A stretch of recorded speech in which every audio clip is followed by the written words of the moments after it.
नाज़रीन programme views time में भलीकार आवां जो मेज़बान जुनैद अंसारी। नाज़रीन हिन वक्त जेके दुनिया के अंदर मुख़्तलिफ़ रिसर्च अची रहियूं आहिनि, बल्कि उनखां अॻे बि जीअं 20वीं सदी शुरू थी त इहो सुवाल अहमियत अख़्तियार करे वियो जदीद ऐं सुधरियल समाजनि में जेके दुनिया खे लीड कनि पिया त तालीम आख़िर कहिड़ी ॿोलीअ में ॾिनी वञे।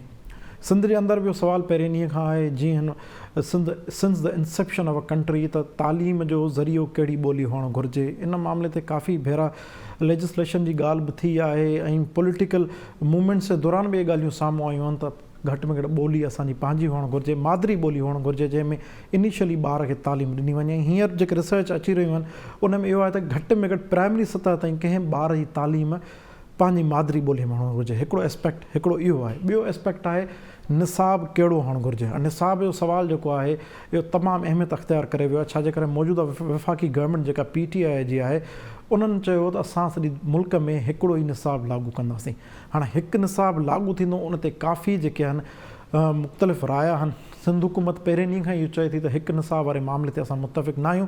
ऐं तालीम वारो वज़ीर जेको सिंध हुकूमत जो आहे उन चयो त जेकॾहिं असांजा ॿार या असांजा माण्हू कुझु अलॻि पढ़णु चाहिनि था त असां उन्हनि खे छो न पढ़ायूं। ऐं निसाब जो मामिलो आहे डायरेक्टली अरिड़हीं तरमीम खां पोइ सूबाई मामिलो आहे, विफ़ाक़ उनखे लागू कीथो करे। इन ई मौज़ूअ ते ॻाल्हाइण लाइ हिन वक़्तु असांखे पैनलिस्ट जी टीम जॉइन कयो आहे, जंहिंमें शामिल आहिनि डॉक्टर जमील अहमद ख़ान साहब, इज़हार सुमरो साहब, डॉक्टर रफ़ीक चांडियो साहब, इनाम भट्टी साहब।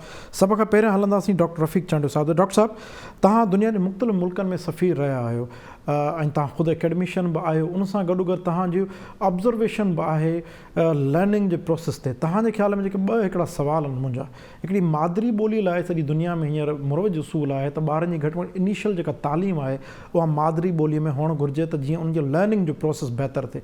हिकु अनफॉर्चुनेट आहे हिते education for the sake of जेको आहे सोशल स्ट्रक्चर ऐं जा फाइनेंशियल गेन्स लाइ रखियो वियो आहे, जिन ते एजुकेशन जो बेसिक कॉन्सेप्ट आहे लर्निंग जो। तव्हां छा था सम्झो त मादिरी ॿोलीअ जो लर्निंग लाइ केतिरी अहमियत रखे थो, नंबर 1।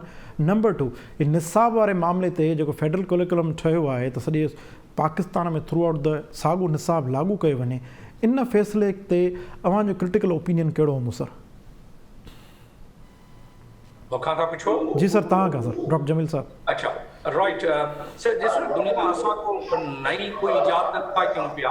दुनिया काफ़ी इन ते रिसर्च थी चुकी आहे। इन ते साइकोलॉजिस्ट, साइकियाट्रिस्ट वेही इन्हनि खोड़ सारी इन ते तहक़ीक़ कयूं आहिनि ऐं उन में इहा ॻाल्हि साबित थी आहे, इहा ॻाल्हि प्रूव थी आहे त जेके मादिरी ॿोली में जेका इब्तिदाई तालीम ॾिनी वेंदी आहे उन में वधीक ॿार जो ज़हन जेको आहे तयारु थींदो आहे, ॿारु सम्झंदो आहे, अॻिते लाइ उनजो ज़हन जेको आहे उहो शेप अप थींदो आहे उन लिहाज़ सां। त हीअ त हिकिड़ी तहक़ीक़ शुदा ॻाल्हि आहे, इन में त ॿी का राय थियण ई न खपे। त इब्तिदाई तालीम ॾिसो न, असांजा भरपासे वारा मुल्क जेके आहिनि, चाइनीज़ जी असां ॾाढी मिसाल ॾींदा आहियूं, उन्हनि जी कामयाबी जी असां ॾाढी मिसाल ॾींदा आहियूं। ऐं असां इन लिहाज़ सां रशियन खे ॾिसो, खोड़ ॿिया मुल्क आहिनि, जैपनीज़ खे ॾिसो, सभु मादिरी ज़ुबान में था कनि। त असांखे इन में को नई ईजाद करण जी, नई इन्वेंशन करण जी मां सम्झां थो का ज़रूरत पेश अचणु न खपे। SDG जेका आहे, sustainable development goal of United Nations 2030 जो जेको विजन आहे, उन में बि किथे न ॾिनो वियो आहे त तव्हां जेको आहे का यूनिफॉर्मिटी रखो इन ॿोली जे लिहाज़ सां, या कैरिकुलम जी तव्हां ॻाल्हि कई ॿी जेका निसाब हिकु हुअणु खपे, उन में किथे बि इहा ॻाल्हि न कई वई आहे। उन में त ॻाल्हि कई वई आहे त क्वालिटी ऑफ एजुकेशन छा हुअणु खपे। एजुकेशन में तव्हां एम्प्टी माइंड था तयारु कयो या ओपन माइंड था तयारु कयो। माना हिकु तव्हां यूनिफॉर्म निसाब लॻाए छॾियो सभिनीनि खे त तव्हांजी जेको आहे ओपन माइंड वारी ॻाल्हि न थींदी।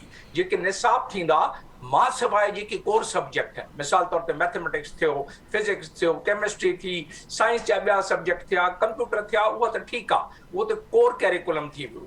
कोर कैरिकुलम खां अलावा जेके आहे, जंहिंमें सकाफ़त आहे, समाजत आहे, सियासत आहे, इहे शयूं जेके आहिनि उहे इलाइक़ाई लिहाज़ सां जेको माण्हू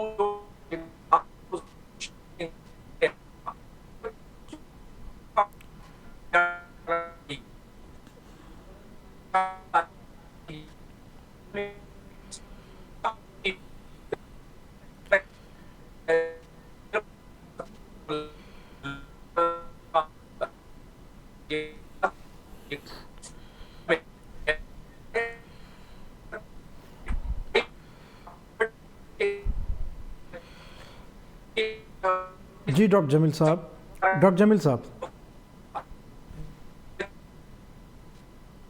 डॉक्टर जमील साहब, मां हिकु भेरो ॿीहर तव्हां इन सवाल अचां थो, शायदि कम्युनिकेशन गैप आहे, तव्हांजो आवाज़ु सही न पियो अचे।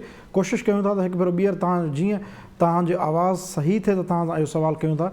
हलूं था इनाम भट्टी साहब ॾे। इनाम भट्टी साहब, तव्हां ॿुधी रहिया आहियो मूंखे? इनाम भट्टी साहब, तव्हां मूंखे ॿुधी रहिया आहियो?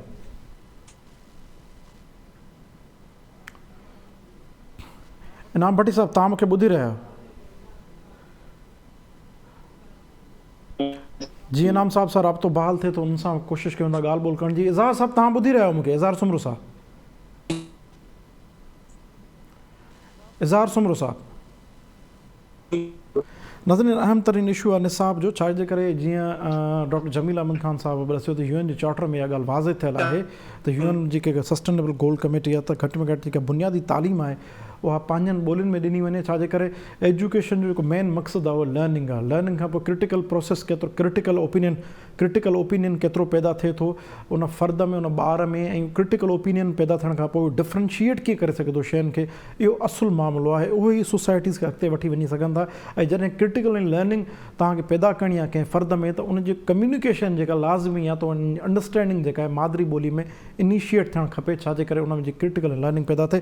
हिते वठूं था नंढो ब्रेक खां पोइ हिकु भेरो ॿीहर वापसि अचूं था ऐं पंहिंजे पैनल सां ॻाल्हायूं था, इन मौज़ूअ खे सम्झण जी कोशिशि कयूं था त तालीमी सुधारनि जी केतिरी अहमियत आहे ऐं उहे कीअं हुअणु घुरिजनि। नाज़रीन, प्रोग्राम व्यूज़ टाइम हिकु भेरो ॿीहर भलीकार, ऐं ब्रेक खां अॻे असां ॻाल्हाए रहिया हुआसीं तालीमी सुधारा ऐं निसाब वारे मामले ते, जंहिंमें हिकिड़ो मौज़ू हली रहियो हो त पंहिंजी ॿोली यानी मादरी ॿोली जी अफ़ादियत कहिड़ी आहे। ब्रेक खां अॻे डॉक्टर जमील ख़ान साहब असां सां गॾु लाइन ते, हिकु भेरो ॿीहर उन्हनि खे असां वठंदासीं, पर हलूं था फ़िलहाल इज़हार सुमरे साहब। इज़हार साहब, तव्हां मूंखे ॿुधी रहिया आहियो? इज़हार सुमरो साहब, तव्हां मूंखे ॿुधी रहिया आहियो साईं? जी बिल्कुलु ॿुधी रहिया आहियूं। इज़हार साहब, हाणे ॿ मामला आहिनि जेको जमील ख़ान साहब ॻाल्हि कई। हिकिड़ो त मादरी ॿोली जी पंहिंजी अफ़ादियत आहे, उन सां गॾो गॾु निसाब क्यूरिकुलम जो मामिलो। मौजूदा गवर्नमेंट चयो त असां जीअं हुकूमत में ईंदासीं असां हिकिड़ो सिंगल क्यूरिकुलम पॉलिसी अख़्तियार कंदासीं। सिंगल क्यूरिकुलम, भला हिननि खे ज़रूरत कहिड़ी पेश आई आहे, जॾहिं त अरिड़हीं तरमीम खां पोइ इहो प्योरली प्रोविंशियल सब्जेक्ट आहे, त हीअ प्रोविंशियल सब्जेक्ट खे फेडरल जेको आहे डोमेन में रखे करे छो था इम्पोज़ करणु था चाहिनि? छाकाणि त तालीम त हींअर सिहत सां गॾोगॾु बुनियादी इंसानी हक़नि जो मामिलो आहे। तालीम पंहिंजी ॿोली ऐं तालीम कहिड़ी वठणी आहे इहो त उन सूबे जो अख़्तियार आहे न। इन मामले ते फेडरल गवर्नमेंट ज़ोर आज़माई छो करे रही आहे? ॾिसो, वफ़ाक़ कंहिं बि मामले ते जेकॾहिं एडवाइस जी हद ताईं, ख़ासि तौर उन्हनि शोबनि में जेके सूबनि वटि आहिनि हाणे अरिड़हीं तरमीम खां पोइ, जेकॾहिं उहो एडवाइस जी हद ताईं को रोल प्ले करे थो त इन में का ख़राबी न आहे। अहिड़ी तरह सां जेकॾहिं निसाब वारे मामले ते वफ़ाक़ का एडवाइस ॾे सूबनि खे त हीअ शयूं तव्हां बहितर करियो, त अगेन इन में बि का ख़राबी न आहे। पर हिते सूरताल बिल्कुलु हुनजे उबतड़ आहे। वफ़ाक़ हिकिड़ी शइ डिक्टेट थो करे सूबनि खे त तव्हां हिन तहत हलो। अच्छा, हाणे हिन में हिकिड़ी जेका शुरू खां वठी हिन मुल्क जे थियण खां वठी हिकिड़ी परसेप्शन रही आहे त ज़ोरी ज़बरदस्ती हिकिड़ियूं आइडियोलॉजीज़ ऐं सोचूं माण्हुनि ते मड़ियूं वञनि थियूं। हीउ जेको सॼो सिलसिलो आहे, हिन में हिकिड़ो त हिननि खे निसाब में लॻे ईअं थो त इमरान ख़ान जा फ़ोटू शामिल करणा हुआ, तहरीक इंसाफ़ जी जदोजहद शामिल करणी हुई ऐं इन क़िस्म जूं शयूं करणी हुयूं। बाक़ी जेतिरे क़दुरु निसाब में तब्दीलीअ जो सुवालु आहे या बहितरीअ जो सुवालु आहे त उहो अञा अचिणो आहे। ऐं इन में जेको हिकिड़ो टेक्निकल फैक्टर आहे उहो इहो आहे त निसाब जॾहिं किताब में तब्दील थींदो आहे त उनजो असुलु इम्तिहान शुरू थींदो आहे। ऐं उहो इम्तिहान शुरू थी चुको आहे। पंजाब में जेके किताब सिंगल नेशनल करिकुलम जे हिसाब सां आया आहिनि उन में तमामु घणियूं ग़लतियूं बि आहिनि ऐं तव्हां ॾिठो त विच में कुझु तब्दीलियूं बि कयूं वयूं। ऐं हाणे वरी इहा सूरताल बीठी आहे जो ही तकड़ करण जे करे सियासी गोल्स अचीव करण जे पर्सपेक्टिव में ऐं मशहूरी हासिल करण जे चकर में हिननि सिंध त वाज़े मुखालफ़त कई न शुरू खां वठी, पर बलूचिस्तान जिते हिननि जी इत्तेहादी हुकूमत आहे उनखे बि ऑन बोर्ड न वरितो। नतीजे में बलूचिस्तान चयो त असां किताब कोन तयारु करे सघिया आहियूं, सो फ़िलहाल हिन साल त असीं कोन था कढूं सिंगल नेशनल करिकुलम। सो ही हाणे माना प्रैक्टिकली ॿिनि सूबनि ताईं जेको महदूद थी वियो आहे।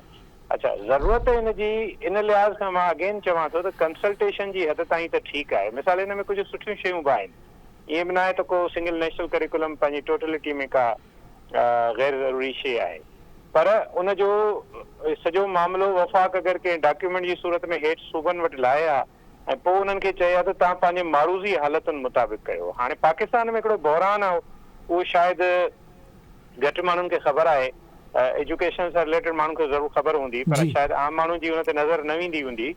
उहो इहो आहे त सवाइ सिंधीअ जे बाक़ी सूबनि में जेके मदर टंग्स आहिनि उन्हनि जी जेका स्क्रिप्ट आहे, लिखण पढ़ण जो सिलसिलो आहे, किताबनि छपजण जो सिलसिलो आहे, अख़बारूं छपजण जो सिलसिलो आहे, रिसाला छपजण जो सिलसिलो आहे, उहो आहे ई कोन। इहा सिंधी ॿोली आहे जेका इन्हनि बाक़ी सूब यानी कि पंजाबी, पश्तो ऐं ॿियनि ॿोलियुनि जे भेट में डेवलप्ड आहिनि।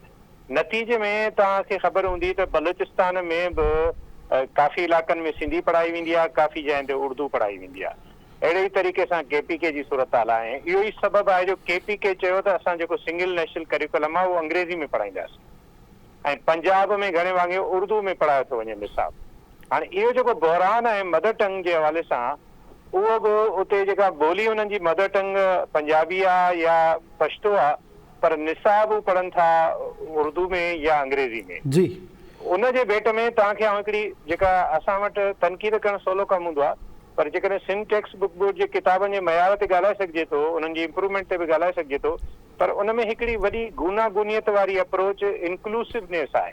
तव्हां अगरि हुनजी वेबसाइट खोलींदो या हुन जा किताब ॾिसंदो, उन्हनि वटि हिक ई वक़्त ते साॻे मौज़ूअ, साॻे सब्जेक्ट ऐं साॻी क्लासमेट जे हवाले सां 3 ॿोलियुनि में किताब आहिनि।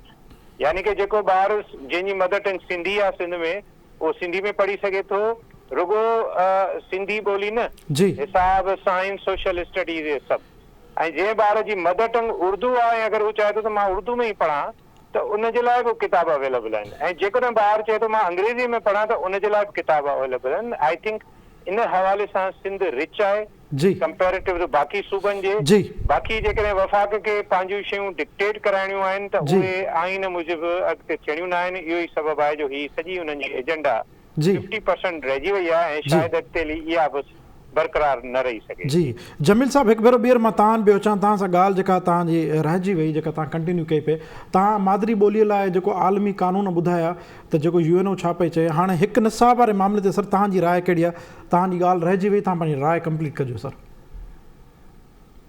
कोर सब्जेक्ट्स आहिनि न, जेके साइंस एंड टेक्नोलॉजी वारा सब्जेक्ट आहिनि, जी सर। फिजिक्स आहे, केमिस्ट्री आहे, मैथमेटिक्स आहे, IT आहे, अहिड़ा सब्जेक्ट्स जेके आहिनि उहे उन में कोर कैरिकुलम में आणे था सघनि। पर उन में जवाबु ॿियो उन में सुवाल ई पैदा थिए थो पियो त इन्हनि जी ट्रांसलेशन्स असां वटि हायर स्कूल जे लेवल ते त जे असां ज़ोर लॻायूं त चङी तरह करे था सघूं, उन में बि चङी तरह ट्रांसलेशन असां वटि न आहे जेके साइंस जी किताबूं आहिनि। पर कॉलेज लेवल ते त बिल्कुलु ई असां इन मामले में पुठिते पियल आहियूं, ट्रांसलेशन असांजी न आहे। त ॾिसो, असांखे इहो आहे, इनखे असांखे भेटाइणो इहो आहे त असां जेका मादरी ज़ुबान में प्राइमरी स्कूल जेको चाहियूं था पिया या अॻिते जेको करणु बि खपे, दुनिया जी या तहक़ीक़ जी मां पहिरियां ॻाल्हायमि त उन में मादरी ज़ुबान में ॿार खे वधीक उनजो ज़हन शेपअप थींदो आहे, ज़हन उनजो तयारु थींदो आहे अॻिते लाइ, सम्झ उनखे वधीक ईंदी आहे, कंफ्यूजन घटि हूंदो आहे। मादरी ज़ुबान में त इहे तजुर्बा थियल आहिनि, असांजे भरपासे वारा मुल्क उन्हनि बि कया आहिनि, सॼी दुनिया बि कया आहिनि, उहो ठीकु आहे। पर अॻिते वञी सुवाल ई पैदा थियो पियो त जीअं असांजी गिच पिच वारो निज़ाम लॻो पियो आहे, मुख़्तलिफ़ ॿोलियुनि में जेके आहिनि स्कूलनि में पढ़ाइनि था पिया, त ॿार जेको आहे अॻिते वञी उनखे मटीरियल पूरो नथो मिले त कहिड़ी ज़ुबान में, मिसाल तौर ते सिंधी ज़ुबान में असां वटि कॉलेज लेवल ते, यूनिवर्सिटी लेवल ते उहे साइंस ऐं टेक्नोलॉजी बुक असां न आहिनि एतिरियूं, ऐं उन में उन जे करे उन ते असांखे जीअं चाइनीज़ सां असां पाण खे नथा भेटाए सघूं। छो चाइनीज़ जो PhD ताईं ज़ुबान उन्हनि जी पंहिंजी चाइनीज़ ज़ुबान में किताबूं आहिनि, त जापान में उहे पंहिंजी ॿोली में उन्हनि जी आहिनि, त उन करे असां वटि जेको आहे जेसीं ताईं असां उन लेवल ते पहुचूं, ऐं असां जेको इन वक़्तु सोशो इकनॉमिक कंडीशन आहे वर्ल्ड सां असांखे मुक़ाबिलो करिणो आहे, त जेॾी महिल असांजे ॿार जो ज़हन शेपअप थी वञे त उनखे पोइ चॉइस ॾिनी वञे त सिंगल कैरिकुलम में ॿोली कहिड़ी इस्तेमालु थींदी ऐं सिंगल कैरिकुलम में साइंस टेक्नोलॉजी खां अलावा बाक़ी जेके आहिनि कल्चर आहे, उन में सोशियोलॉजी आहे, उन में मईशत आहे, माशरत आहे, इहे सभु शयूं जेके आहिनि उहे 18th अमेंडमेंट आंदी छा जे लाइ वई हुई, जो इलाइक़ाई लिहाज़ सां उहे सिलेबस तयारु करणु खपनि, ऐं पोइ जेके नेशनल फीचर्स उन में विझणा आहिनि उहे सूबे जो कमु आहे, इन कंसल्टेशन करे था सघनि। पर जीअं पहिरियां बि ॻाल्हि ते 18th अमेंडमेंट खां पोइ उनजो सबबु हो ऐं दुनिया इन ते ॿियनि मुल्कनि में बि तव्हां अमेरिका में वञो ॿियनि मुल्कनि में वञो उते जेके इलाक़ाई इलाइक़ा आहिनि उन में जेके इलाक़ाई सब्जेक्ट जी। आहिनि उहे उन में तब्दील आहिनि ऐं पोइ असां छा था करणु चाहियूं असां एम्प्टी ज़हन ठाहिणु था चाहियूं ख़ाली ज़हन असां तयारु करणु था चाहियूं या असां ओपन माइंड तयारु करणु था चाहियूं जे ओपन माइंड तयारु करणु था चाहियूं त असांखे 18 अमेंडमेंट जे तहत जेको आहे ॿोली बि जेका इलाइक़ाई ॿोली में ऐं कैरिकुलम में बि असां साइंस टेक्नोलॉजी खां अलावा बाक़ी शयूं असांखे करणी पवंदी ऐं SDG जेको आहे sustainable development goal of United nation 2030 जेको आहे उन में बि ॾिनल आहे त क्वालिटी ऑफ एजुकेशन ते उन्हनि ज़ोर ॾिनो आहे ऐं जेको आहे एजुकेशन फॉर ऑल ते उन्हनि ज़ोर ॾिनो आहे उहो ई असांजे कॉन्स्टिट्यूशन में आहे इहो किथे आहे त तव्हां सिंगल कैरिकुलम बि इम्पोज़ कयो ऐं ॿोली बि इम्पोज़ कयो इहे किथे आहे न असां वटि ऐं पोइ असां छा करे सघूं त हिकिड़े साइज़ जेको शइ ठाहे ऐं सभिनीनि ते फिट करण जी कोशिशि कयूं उहो आहे थियो न आहे या डिबेटेबल ॻाल्हि ज़रूरु रही आहे शुरू खां वठी जॾहिं खां वठी इहे तालीम जो सिलसिलो शुरू थियो आहे एरिस्टोटल खां वठी ऐं प्लेटो खां वठी जंहिंमें कल्चरल मामलनि खे पॉलिटिकल मामलनि खे इहे डायलमा रहिया आहिनि त कीअं शामिलु कजे सिलेबस में जी। पर दुनिया उन खां बाद काफ़ी तरक़ी करे वई ऐं पंहिंजे इलाक़ाई लिहाज़ सां उहे कंदा आहिनि जीअं त असां 18th अमेंडमेंट में असांखे करणु जी जी इनाम भट्टी साहब तव्हां मूंखे ॿुधी रहियो साईं जी बिल्कुलु इनाम साहब हाणे 2-3 सवाल आहिनि हिकिड़ो त काफ़ी डॉक्टर जमील साहब एक्सप्लेन कयो त ज़ाहिर हिकिड़ा चैलेंजिस त पंहिंजी जाइ ते आहिनि जॾहिं ग्लोबल फिनोमेनन में तव्हां वटि रिसर्च आहे ई कान ऐं रिसर्च सां गॾोगॾु उहा अवेलेबिलिटी जेकॾहिं तव्हां PhD ताईं वञो था तव्हां वटि उन पंहिंजी ॿोली में मुयसरु न हूंदी त यू हैव डिफरेंट चॉइसिस पर हाणे ॻाल्हि इहा आहे त हिकिड़ो त मादरी ॿोली जी अहमियत ऐं उन सां गॾोगॾु हिकु निसाब वारो जेको मामिलो आहे जंहिं ते फेडरल गवर्नमेंट अड़ी करे बीह रही आहे त उन जो इम्पैक्ट कहिड़ो पवंदो ख़दशा कहिड़ा आहिनि ऐं उन सां गॾोगॾु जेको लर्निंग जो प्रोसेस आहे हिकु फ़र्द में उहो फ़र्द 5 सालनि जो ॿार खां जेको शुरू थिए थो छा त एजुकेशन त फॉर द काज़ ऑफ लर्निंग आहे और लर्निंग जो प्रोसेस कीअं पैदा थी सघंदो आहे हिकु निसाब उन लर्निंग जे प्रोसेस खे वधाए सघे थो जुनेद इन्हनि सभिनी शयुनि ते बहस करण खां अॻु में पहिरीं आउं थोरी वज़ाहत कंदुसि त हींअर जेको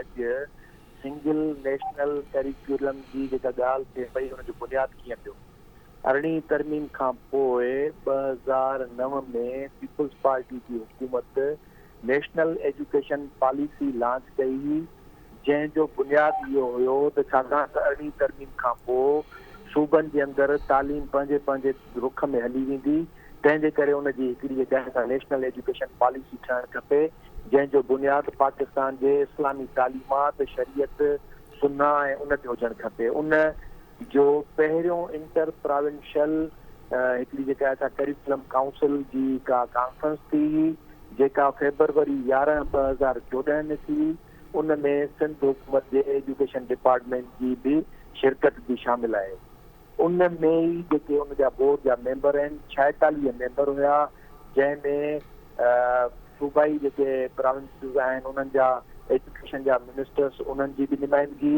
प्लस में कुझु जेके आहिनि से प्रोविंशियल सां गॾु HEC चेयरमैन ऐं मदरसनि जा जेके हेड्स आहिनि उहे इन सॼे खां पोइ जेका असां इहा शइ हलंदी 2016 में हिकिड़ो नेशनल करिकुलम प्लान जोड़ण जे लाइ इरादो कयो वियो जेको अॻिते हली करे इन शिकिल अख़्तियार कई नेशनल करिकुलम डेवलप करण जी हाणे पहिरीं ॻाल्हि त इहो असांखे ज़हन में रखणु खपे त इहो ईअं कोन्हे त को अचानक थियो आहे सूबनि खे ख़बर आहे सूबनि जी हुन में नुमाइंदगी आहे वरी हाणे तव्हांखे आउं ॿुधायां थो त जेको सिंगल नेशनल करिकुलम डेवलप थियो आहे उन जूं जेके एक्सपर्ट्स आहिनि उन्हनि में एक्सपर्ट्स में बि सिंध हुकूमत जे तरफ़ां पंहिंजी जेका नुमाइंदगी ॾिनी वई उहा बि शामिल आहे प्लस में सिंध जे तरफ़ां Ghulam Asghar Memon directorate of curriculum assessment and research उहो उनजो नुमाइंदो रहियो आहे उन खां पोइ मुख़्तलिफ़ सब्जेक्ट्स ते ही प्राइमरी खां वठी 8वीं ताईं सब्जेक्ट्स ठहनि पिया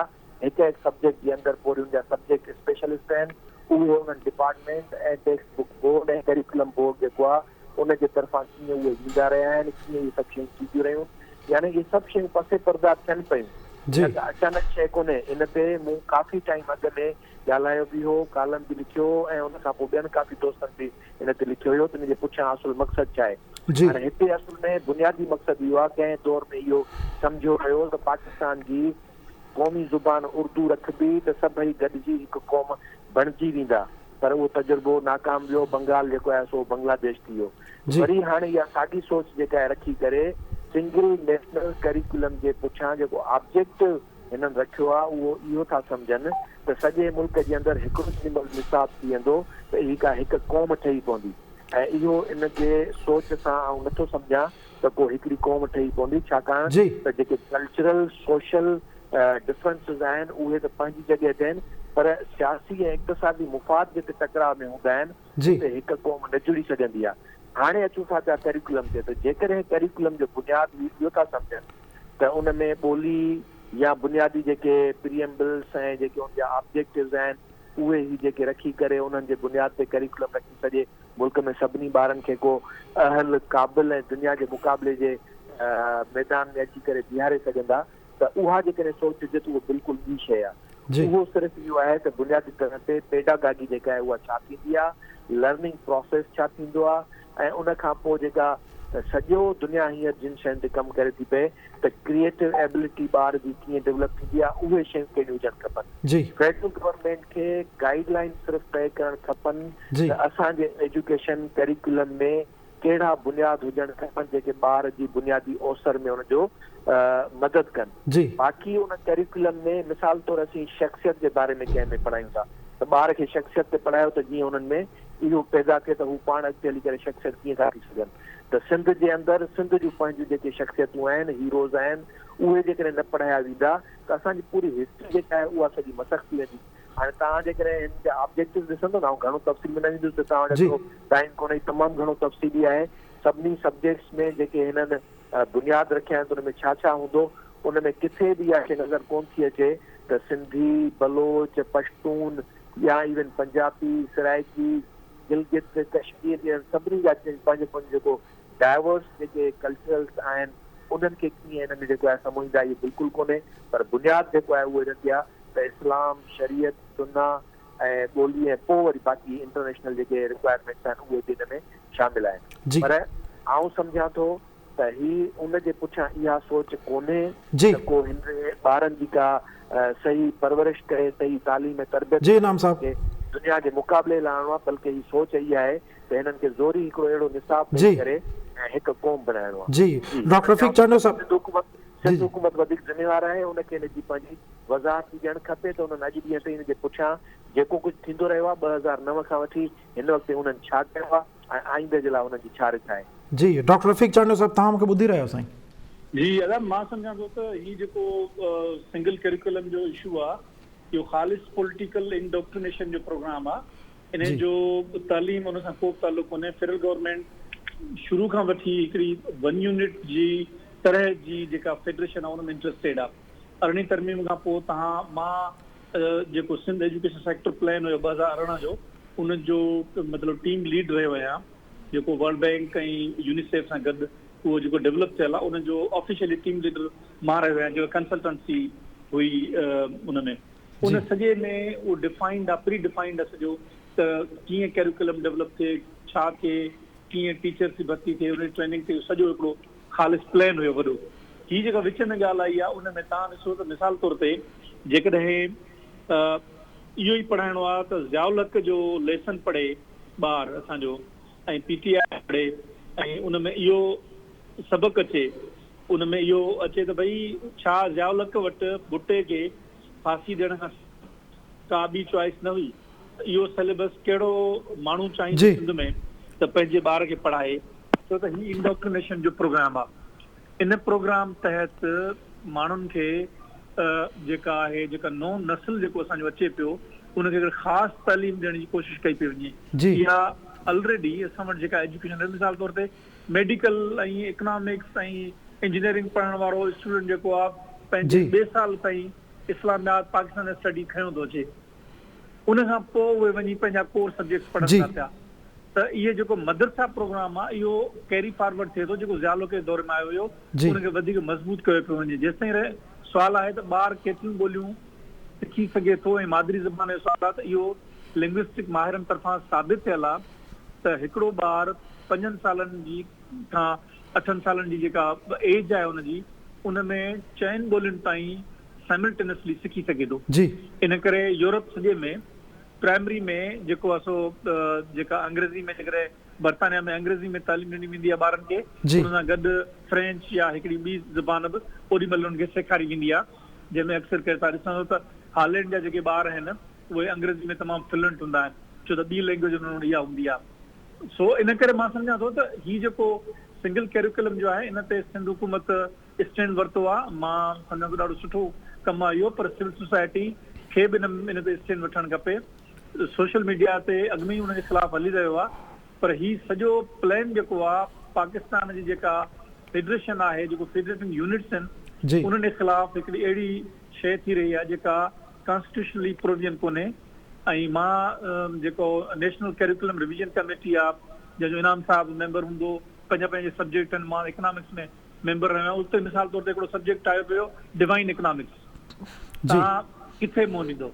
इहे ॻाल्हियूं थी रहियूं आहिनि जेके नेशनल इंट्रस्ट में कोन्हनि खे, ऐं इन ते सिंध हुकूमत खे बि सख़्तु स्टैंड वठणु खपे। जी वॾी महिरबानी डॉक्टर रफ़ीक चांडियो साहब, डॉक्टर जमील अहमद ख़ान साहब, एजाज़ सुमरो साहब, इनाम भट्टी साहब, असां टाइम ई खोट ई न त हिन मौज़ूअ ते ॾाढो तफ़सीली ॻाल्हाए सघिजे पियो, ऐं असां न कंहिं हिकिड़ो सॉलिड क़िस्म जी रिज़ल्ट ओरिएंटेड ॻाल्हि रखे सघिजे पई त मादरी ॿोली ऐं उन सां गॾोगॾु जो निसाब जी केतिरी इंपॉर्टेंसी आहे लर्निंग जे प्रोसेस में, छाजे करे एजुकेशन इज़ फॉर लर्निंग, फ़र्द खे ठाहिण जे मरहले लाइ केतिरी अहमियत रखे थी ॿोलीअ जी ऐं निसाब जी। नाज़रीन, प्रोग्राम टाइम पंहिंजे पुॼाणे ते पहुचे, पंहिंजे मेज़बान जुनैद अंसारी खे ॾींदा इजाज़त, सदाईं गॾु।